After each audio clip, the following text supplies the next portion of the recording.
The county tulikuwa na trucks zetu za collect garbage kwa estate, so we don't need to punish the residents. There is no need of incurring an extra cost while we have that capacity of employing youth from Nairobi to give them employment to go and get this garbage. But I'm sure we are going to partner with one of these foreign companies so that they also buy this garbage from the youth. Sonko mena igathe oho ne meranire gukorwo magithamia mutarata wa kurogota mbeca cia igoti kuma kuri kambuni cia andu kiumbe.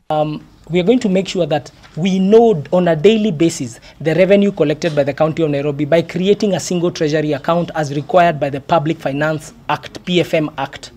Munene wake Muhuraniri giturwa ta mundu kiumbe Peter Kenneth nĩariũkĩtie ndereti ĩgiĩ mũtino ũrĩa waumirie mĩaka 7 mĩhĩtũku mwena wa Sinai kũrĩa andũ makiria ma 100 makuire na angĩ 100 makĩgurara ũru, akiuga nĩ gũkorwo agĩthingata arĩa mahutirwo makorwo makĩrĩhwo hathara ĩyo. Hiyo mkasa ilikuwa shida miaka 7. I can assure you what you need is an answer, whether there will be compensation or not. Watu hawache kupatiwa mahopes kama haku, na kama kuna hopes itimizwe. Tutafuatilia mpaka tupate the right answer. And I can tell you mukinichagua, the right answer does not need more than 60 days. Githurano no gĩatigia thikũ 33 na itua rĩa ũrĩa kaunti ya Nairobi ĩgũtwarithio na mbere rĩrĩ moko-inĩ ma aikia a kuura. Ngiribotera Nairobi TV njĩtagwo Simon Maseria wa Ngui.